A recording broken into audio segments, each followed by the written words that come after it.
Chronic Illness Therapist podcast. This is meant to be a place where people with chronic illnesses can come to feel heard, seen, and safe while listening to mental health therapists and other medical professionals talk about the realities of treating difficult conditions.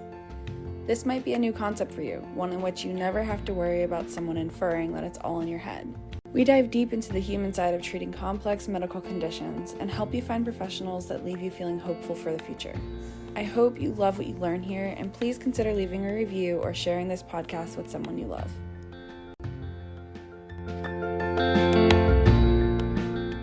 Chris McDonald is a licensed therapist and holistic provider with a group practice, Path to Hope Counseling, in Raleigh, North Carolina. She's a 200-hour registered yoga teacher who specializes in the treatment of anxiety, depression, trauma, chronic pain, and grief in young adults experiencing life transitions. She teaches clients mindfulness, breathwork, meditation, yoga, and uses Brainspotting. Chris also offers therapy for therapists and published the book Self-Care for the Counselor. She's the host of Holistic Counseling podcast and helps mental health therapists learn how to integrate holistic strategies into treatment and build a holistic counseling practice.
Hello. Hi, Chris. Welcome. So, why don't you tell me a little bit about the population that you work with? What drew you to this population? And Okay. yeah. So I work with primarily young adults. It's kind of shifted some. I was working with teens, but then found I didn't really want to work with parents anymore and prefer working with adults, especially the younger population, 18 to like 30, I call young adults. But a lot of them are in transitions in their lives from either, going to college or getting out of school and trying to adjust to working life. And many have anxiety, depression, trauma. I do work with some with chronic pain, chronic illness, because again, that's a transition too, because when you do experience new illness or chronic pain that's not going away, especially as a young adult, I find that's even more challenging. So, but I have chronic pain myself, so that's something I always felt like I wanted to be able to help people that experience that. Yeah. Did you find that you had to go through your own process before you were able to start working with the client throughout chronic pain, or was it more of a parallel process for you? Probably a parallel process because it is. And if you have any illness too, you probably understand that it's changing, right? It's not like, static stays the same, because recently my spondylolisthesis got worse and I had an MRI and things got really bad in November and new changes came up. So I had to work through that. But, we have to do our own issues, work through our own, and while we're still seeing clients. So, but yeah, that's the thing. It's like, things were, pretty manageable, but then they got unmanageable. So it's such a shifting thing that we all have to deal with. Yeah, I think that's a big part of it, is it is constantly shifting. So then there's grief and adjustment and the whole grief process, I think. Starts again. It starts again. It happens over and over depending on. So yeah, for sure. Maybe talk a little bit about, grief work and chronic illness. Kind of what does that look like? Well, it's definitely like I said, something that's continuous, because things can change, and especially when things get worse, or the flare ups too, because it might be, oh, well, things have been going well. And then all of a sudden it's not so well. And it might be, who knows how long it'll take. And I think the hard part is, and I see this myself sometimes in other people, is catastrophizing. Like, oh my God, it's never going to get better. I'm never going to be able to do things I used to do. And, is this the rest of my life? And once you get in that mindset, then that causes a lot more emotional distress. So, Which in turn, yeah, I mean, in turn makes the pain worse too. yes, that stress, causes stress response in the body, as you know. And so, the grief, though, I think, but some of that is fear, right? That this is I'm never going to be who I used to be. And I have to give up a lot of the things I enjoy doing, which is painful, right? There's so many things that I still want to do, but I can't, or I can, but I'm really going to hurt myself if I do. So being able to be flexible with our thinking, and being able to accept that this is where I am right now, or each day. Sometimes it is, some days I can do more than others. Yeah, which is then brings about uncertainty and there's so many layers in it. There's fear, there's loss, there's uncertainty, anger too. Anger. Yeah. Like, why is this happening to me? Right. Yes. Yeah. How do you, what's your kind of go-to techniques? What do you do with clients? Do you have a particular modality that you're using with clients for grief work? Yeah, well, I'm a holistic therapist. I didn't mention that before. So I try to treat the whole individual, and body, mind, spirit. So with grief, there's so many components that we can work on with that. Some of that is I do yoga with clients in session and teach them. It's not fit yoga. We're not going to work on our abs or anything. So it's all gentle, mindful movements using breath. And it's about calming the nervous system, turning on the parasympathetic nervous system, or if they're depressed, to do more energizing movements and get them moving some to get that energy flowing, depending where they are that day or what they need, Yeah. Can you talk a little bit more about breath work as far as energizing and how, because I think we tend to think of stress reduction as calming the nervous system. And so, can you just speak a little bit to that? So there are certain breath works that can really make you more energized. Now, it's not stimulating like coffee, but it's more that energy boost. And I mix a little qigong. Qigong is like Tai Chi, where it's just slow movements, which most people can do, which is why I love it too. But it's moving the qi, which is the energy, life force, prana, whatever you want to call that, life force energy around. And because energy can become stagnant, especially with like depression, or we can get too much energy, like with anxiety in certain places in our bodies. So it kind of helps to move things around. But you said energizing practice, like one qigong practice is if you make a flat fist like this and gently tap your chest over your breastbone. So this is called the thymus thump. So this can get energy flowing in the morning. I like to do this in the morning. Yeah. And it does help move things along. So that's just a different energetic practice. And is that something you might do laying down to even help you on those mornings that you just can't even roll out of bed? Oh yeah. Or tapping like underneath your collarbone, just tapping. Okay. So kind of doing both. So I teach clients these different strategies, and it really does help people with depression too, just to get these different energetic modalities. With then we might move into some movement with yoga, so there's, did I answer the question now? Yeah. Okay. Yeah. And just speaking to just to the fact that yoga and stress reduction is not always about like calming the nervous system. No, not at all. Sometimes we have to get up and be activated. Get stuff done. Yeah. I mean, and getting stuff done from a place of, it feels good. Like you actually want to get up. And when you can't, on those mornings that you can't get up, that's where you start to feel stuck, and the momentum of being stuck can keep you in bed. And so that's kind of what we're talking about, is how do you move past those days? Absolutely. Yeah. Definitely rest is so important. We need to honor our body's need for rest, but I think it's really hard to know sometimes, do I need rest right now, or am I just like in a ball of right, depression, and I'm going down that path of stuckness? Yeah, it is. But I think, and I teach clients about using intuition or higher self, whatever they, their belief system Mm, is, or the wise mind, like in DBT, mhm. dialectical behavior therapy, to find that intuitive part of themselves that can help them. What do I need right now? And Yeah. just listening and tuning in. I find intuition is something that can be really confusing because we talk about gut feelings, but um, I think if you haven't become aware, or if you Yeah. haven't practiced like what a gut feeling is, it could also just be fear, or it could just Right. be a quick punch that isn't actually telling you what you need to do. Right. Yeah. And it does take practice to adapt to that and to listen and be present. Yeah. What would you say are some of the practices that people could do to learn to be more present? To be more present. Well, definitely mindfulness too, Mm. to really be tuning into what's around you and noticing sensations in the body, really noticing what you see, hear, smell, taste. So I do a lot of practice with that as well. Yeah, I think mindfulness, people tend to just think it's meditation. So Right.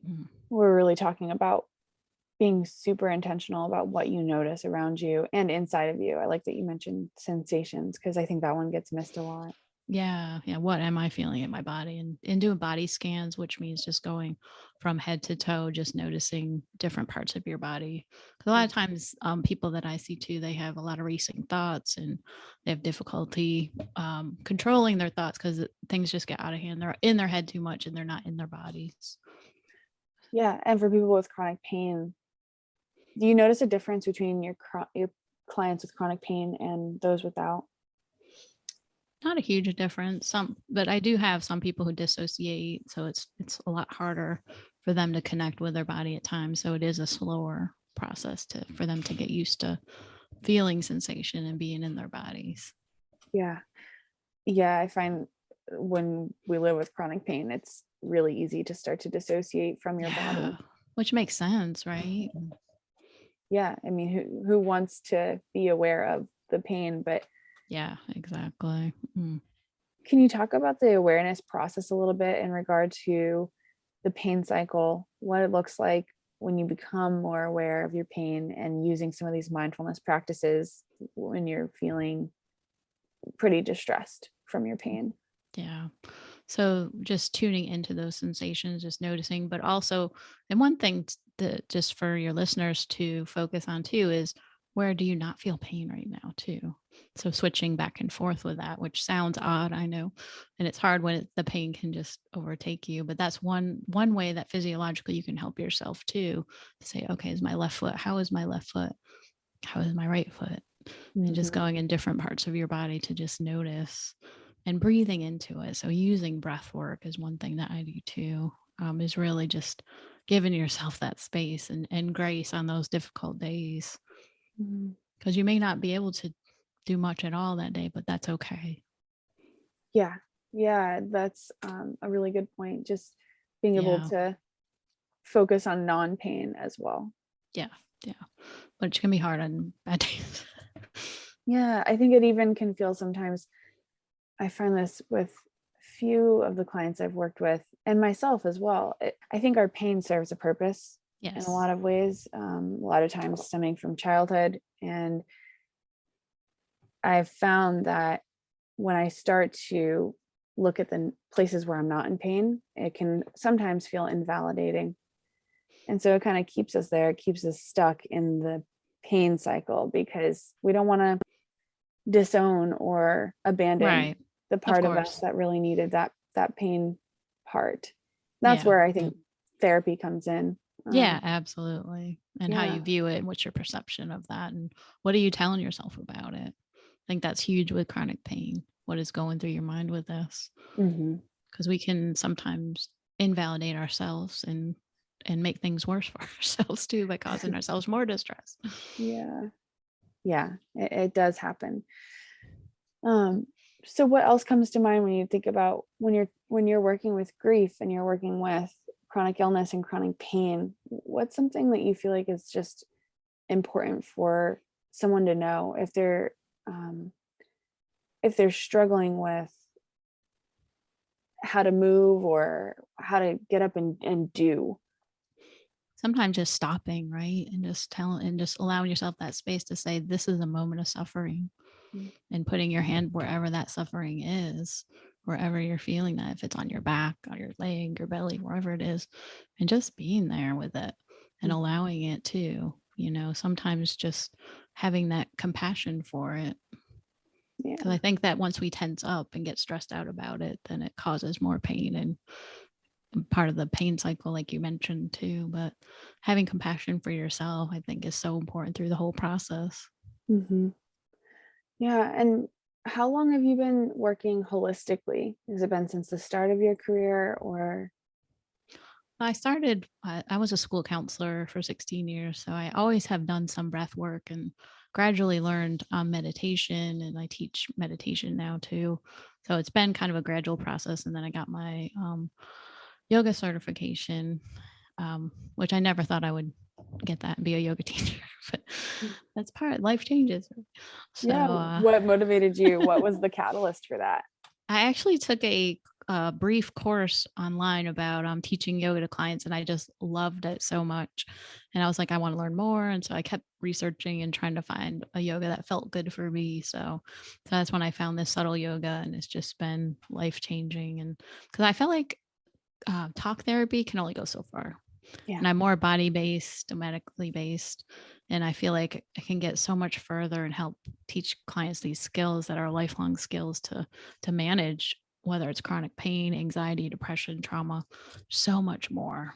Because Yeah. I've heard other people say this too, that we can CBT ourselves to death, the cognitive behavioral therapy. It has a place, but I think to go a little bit further, that we have to look at some of these holistic practices and get the body involved. Yeah. We could probably, I know I could go on a tangent about CBT. Okay. um, but It works. It does work. there's a But place for it for sure. yeah. I've learned that over the last few years. I've learned to be able Yeah. to even say like, okay, yes, there's a place for it. But I do have a strong belief that our thoughts start in our body, whereas Mhm. CBT is more like your thoughts start in your head and then we need to work in the head and there is no body. Of course, Right. there's other there's mindfulness based CBT now, and there's other that Yes, there bring is. that in. But I think it's so important when we're working with chronic pain to really recognize that any thought that we have is our thoughts tend to be just very automatic. Yeah. And so, yeah, you can combat a thought with a thought, but is it integrating into your body so that the automatic thought doesn't keep popping up over and over and over again? And you said integrate, which is a good point too, because sometimes we can use like affirmations or words with movement and breath and integrate it into the body, which is a beautiful thing. Yeah, absolutely. And so you said you just like found a course and you that Yeah. brought you to yoga, but is there something personal or something, about your history that you want to share about that kind of sparked a passion for this, for holistic counseling, Hmm. for yoga, for all of it? I think part of it too was my chronic pain issues too. I wanted to find something that I could do, and because I have my own personal yoga practice, and that's really helped manage my pain at times. Not always. Sometimes I can't do much of anything, but Mm. at times I can manage it. So I think just in a spiritual level, I just connected with it so much, and being able to connect with something greater than myself through yoga and meditation. Because um, what people don't realize, it's not just asanas, which are the postures. It is breath work. It is meditation too. So there's different components to yoga that people don't realize. But for me, it just connected that I've always felt like a greater connection with the whole person, and it just made sense to me. Yeah, it feels like it at its core, it is just an Yeah, integration of everything that, everything. Yeah, for sure. yeah, it makes a lot of sense. The breath work with the movements and then Yes. thoughts are coming and going as you're doing that. So it's just, And they're just thoughts. yeah, they're just That's thoughts. the biggest lesson for Yes. clients. I will tell them, and they'll be like, "What? I don't have to believe?" No, you don't. Yeah. Yeah. We don't have to put a whole lot of meaning to them. Or run off with a story about it. So Yes. It's pretty powerful. How do you, when you're working in the room with a client, more, do you sit down and kind of talk therapy as well, or do you tend to just Yes. okay? Yeah. So it's kind of integrated. So I do both. Okay. Yeah. And do sometimes we might do yoga, sometimes we might do breath work, sometimes we might do CBT. So there is kind of the integrated using the different models together. And Yeah. brain spotting, I also do that as well. Can you speak a little bit more about that? What is brain spotting and how does it help people? So basically, it helps to get to the deeper layers of the brain, the subcortical cortex, which is um, the part of our brain that doesn't always have words, right? It can be sensations, it can be something that's difficult to put into words. Because talk therapy is more about the front of your brain. But with brain spotting, it's using the visual field like EMDR Mm. to tap into knowing that we can, where we look changes how we feel, is a better way of saying that. Yeah. So if I'm feeling activated, which means that maybe I feel sensation because I'm anxious in my chest, and if I look right and it increases, that's a brain spot for me. But let's say I look left and I feel calmer, so that would be more of a resource spot. But once we find the brain spot is sitting in that what's called mindful awareness and allowing whatever to come up, whether that's memories, thoughts about an issue that we're working on. So it's a whole, that's a short version, but it's a Yeah. whole process to work through, but it really does amazing work and it's much quicker than talk therapy as far as Yeah. helping clients with issues. And I'm gathering, I just wanted to point out in what you said, we're not trying to necessarily bring about like this positive emotion to Oh just no. in outweigh this negative emotion. It sounds like you're trying to just data collect. Mm-hmm. And then Yeah. after a thorough data collection, then clients can start to decide, what do I want to do with this? Now I know how to resource, or I know how to tap Right. into positive emotions without dismissing my negative parts.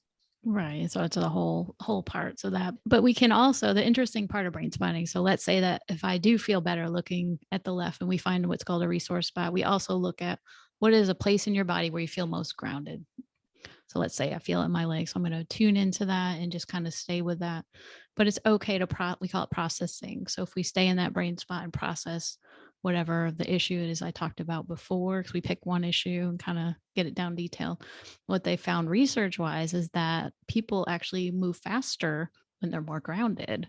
So if they use the resource spot, they can really work through the issue sometimes more than being activated, which if you think about it, it makes sense, It right? makes Because if perfect we're sense. more activated, it's going to be harder Yeah. to necessarily stay with it too.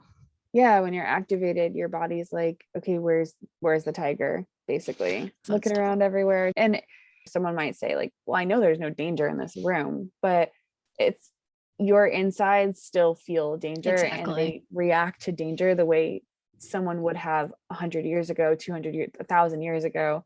Yep. Danger is, back then it was, who's going to take my food, who's going to try to kill me, who's going to try to Yes. harm me in some way. So our bodies still react that way, even if our brain knows there's no danger in this room.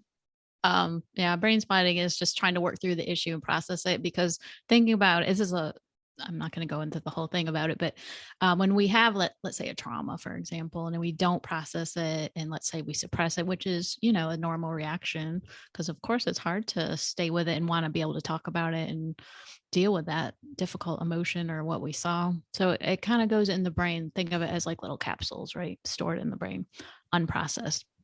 But does it go away because we don't think about it? No, right? It's still going to come out. It still can cause like panic attacks and come out in other physical issues. It can come out in migraine, whatever it is, your body, however your body reacts. So it's tapping into those unprocessed areas and be able to work through that. So the goal with brain spotting, we do what's called SUDS. So we test, okay, so where's your activation on a scale 1 to 10, 10 being the worst, as somebody talks about their issue. And let's say they're an 8. So we want to bring that down, hopefully to a 0, but doesn't always get there. But usually, I would say 9 times out of 10, most people I work with, they have some reduction after each session. So, but I have seen people get down to 0 and the issues is resolved. Period. So Yeah. it's pretty awesome. Yeah. Yeah. It's interesting. how the brain works. I think there's still so much we just don't know and don't Yeah, fully that's a big part of understand. it. Yeah, Yeah, for which sure. requires a whole lot of trust and faith in whatever you are doing. Yes, definitely. It's a process. Can you talk a little bit about maybe the trust and the faith process when you're working with clients? Do you find that you've done some legwork to build trust before a client comes to you, such as in your website or your marketing, like people are Yes. choosing you specifically? Or yeah, can you speak to that? Well, my website is really geared towards the young adult population too, and I've had a lot of people say that, "Oh my God, you spoke to me. This is exactly what I'm going through." Because when you think about young adults too, that a lot of them that are just starting out and trying to build their lives and figure out things in life, and so that's kind of where I start with that. I also have a free meditation that I give away to people too from my website, just so they can hear my voice, get used to who I am and what I offer. Hmm. So, but and just think about all these practices that I mentioned. It's not like we jump in the first time we meet. Hey, let's do some brain spot. So it is I always believe in a gradual process that we're building up that trust in the relationship, that they feel comfortable, and we slowly move into these practices. And maybe when we do yoga the first time, we're just going to do one asana, and that's it, or one breathing practice. So we don't spend the whole session doing that. But usually we'll just start slow, see how they react to it, if they're comfortable. Of course, it's an invitation to do these practices. Nobody's required to. So I always make sure that's clear too, so they feel comfortable and safe, and that Yeah, and especially now that I'm doing all telehealth, that people are in their own space. So a lot of times they do feel a little bit more comfortable. right. Yeah, you're really building that safety, that trust before you go and do some of that deeper work. It's building the relationship. And with brain spotting, you can technically start sooner, but for me, I still like to feel like I got to get the ball rolling a little bit so that we can get to know each other and have that relationship piece built before we jump in. Yeah. It's, I mean, the research is always very clear that it's less about the technique that we use and more about the relationship Exactly. and what helps a client start to heal in therapy, Yep. which can For be hard sure. and frustrating when you're looking for a therapist. You don't always know who you're going to click with, but I No. think it's Mm-mm. helpful. I think like what you said, you offer a free meditation. So if I'm looking for a therapist and they have either a video on their website or somewhere I can hear them talk, there's just something about the energy of someone else's Yes. voice. You know, your body, even if you don't cognitively know how to explain it, your body is like, okay, yeah, I can vibe with that or not. Right. Makes a difference. Yeah. And I just think it's so important that people do understand like finding a therapist is a process. You may not, even if you do, you're like, okay, I like this person's voice, I like their video on their website, like you still might find after two or three Yeah. sessions that, okay, maybe this isn't exactly what I was looking for. And to be able to move on and look for someone new without maybe some of the hangups of either self-doubt or feeling like you wasted time, because it's not a waste of time. You're figuring things out even when you're having an experience that Good didn't reframe. go. Yeah, I mean, yeah, right. There's a reframe. But truly, it's funny, the more I do this work and the older that I get, I realize the reframes that I used to really hate as a young adult, it's there's so much truth behind them, like the mistakes being a learning lesson. It's so true. You can't Yes. learn from doing everything perfectly well, because then you have no idea what that gap feels like between getting it right and like all of the pieces that come along with working and struggling a little bit to find the solution to a problem. Right. Exactly. Yeah. So true. You mentioned faith, though. Did I answer? What did you want to know about faith? Well, we were just kind of talking about, having faith in the process. The process. So really Yeah. believing in that. Yeah. And I think that that's key though, isn't it too? That this can help you. And Yeah. And if you don't believe it, then it doesn't mean like you're not trying hard enough. It can mean several different things. And we can figure out in the room with a client what that does mean to you. yes. If you don't believe it, again, it's not how can we get you to believe it?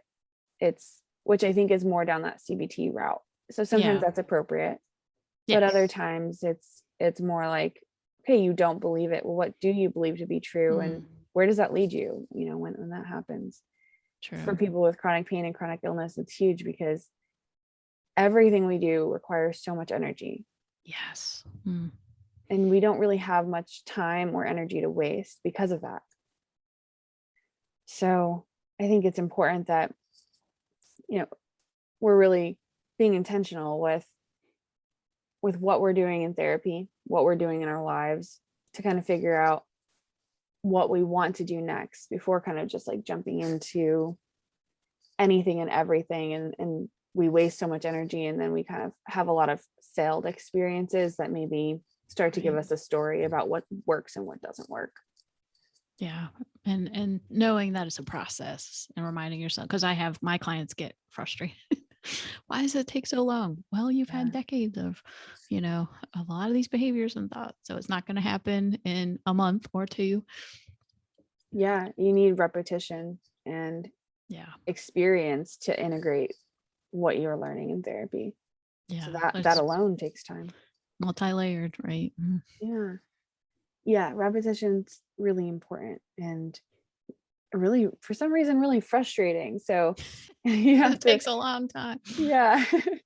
You have to keep reminding yourself, like, the repetition is what's supposed to be happening. I'm not supposed to get it right the first time. That's not No, exactly. Yeah.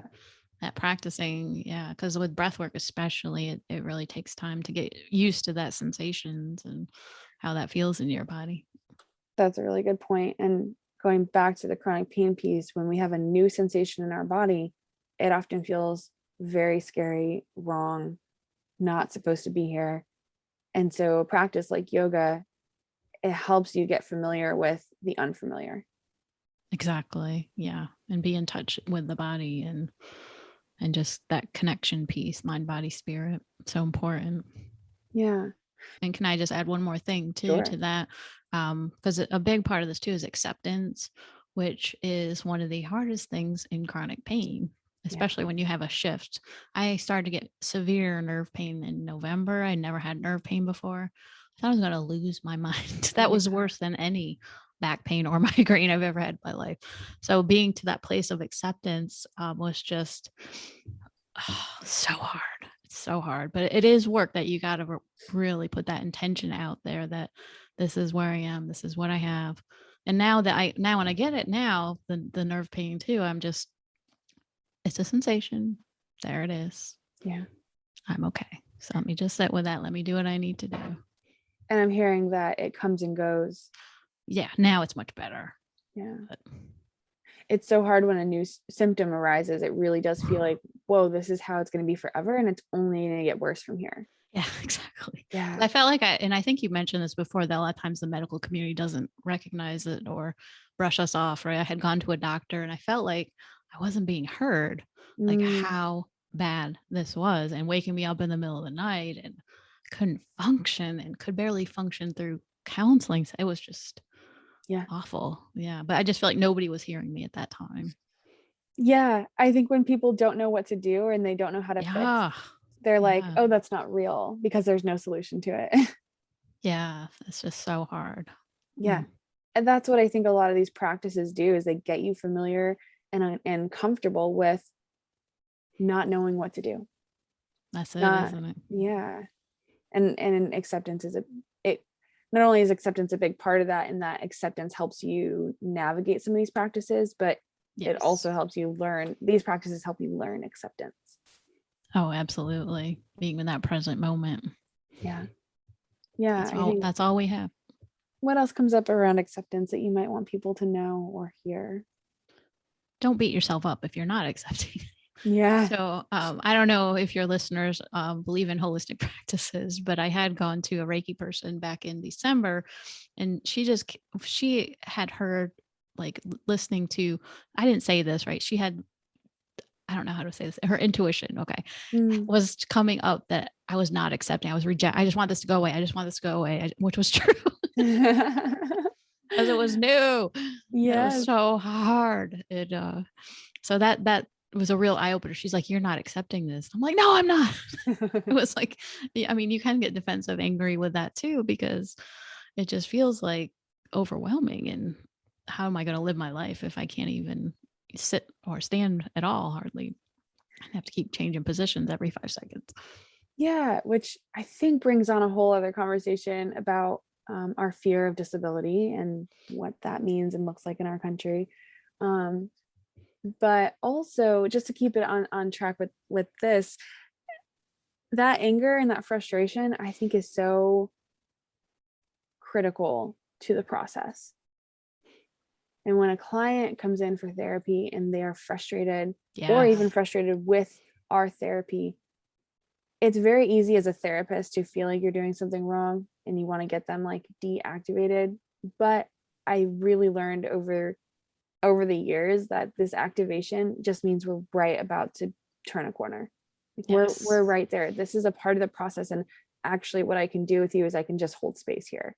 That's And I it. can allow you to be this angry and this upset. And you can even put all of that on me. I can hold that because I have my own practices that help me navigate that. And this is the work that I choose to do.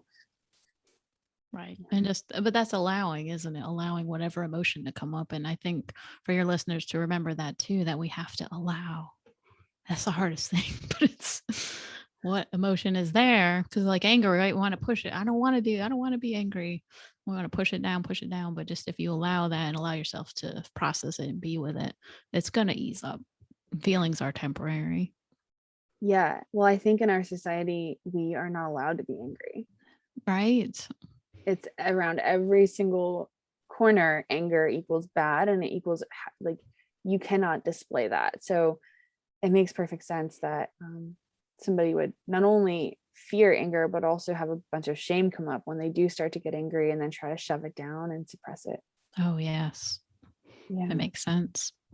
When I don't have a yoga practice, it's something that I always think about, but my own my own experience is that I would get angry whenever I would start to do yoga, or I would cry. And that had so much shame and I had so much shame and resentment towards myself for those feelings. But this is why I go back to, I think it's so much a part of the process that if you've been suppressing these emotions down as you're working through whatever you're working through, yes, they're still in your body, they're going to come up. And so yeah, that was my experience with yoga, and I think it's probably just a needed experience. yeah, and I think that happens for a lot of people too, that because trauma is stored in our bodies, even small traumas can be stored in our body and our tissues, and then you move a certain way and it might release something. Yeah, it's true. I would have no reason that day to be angry or sad or upset, nothing going on, but just a simple yoga movement or pose could really spark that, because it's stored in the body. Yep, the body keeps the score. Yeah, it does. Yeah, good. And tell me a little bit about your book, the book that you have for therapists.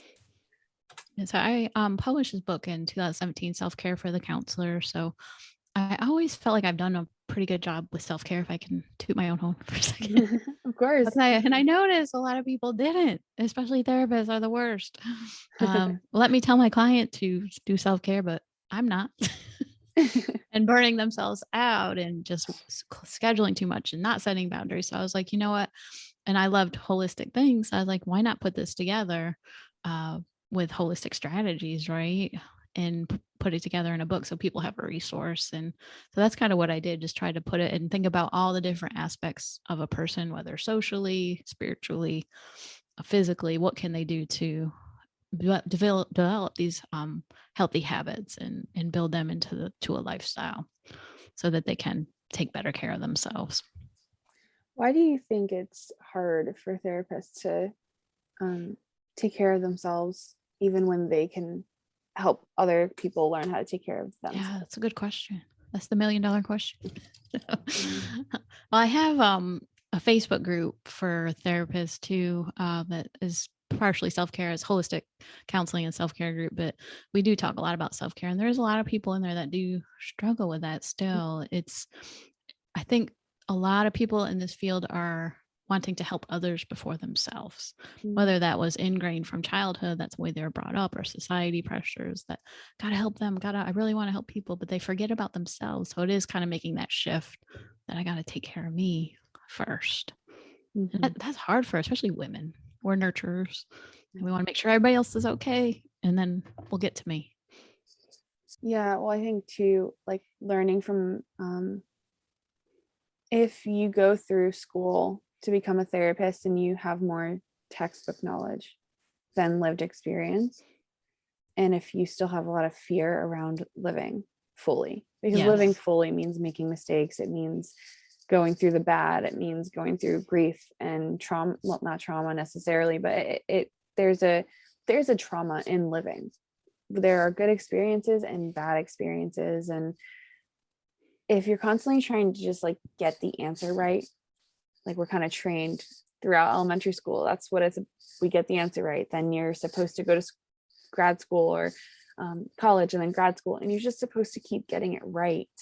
And so if you've gone through that pathway to become a therapist, then I would imagine it would be really hard to actually live and practice self-care. So sometimes we need more modeling, more resources. True. It sounds like a book like what you're talking about, what you've written, it just helps give some of that modeling. Here are some things that you can do if you're willing to practice.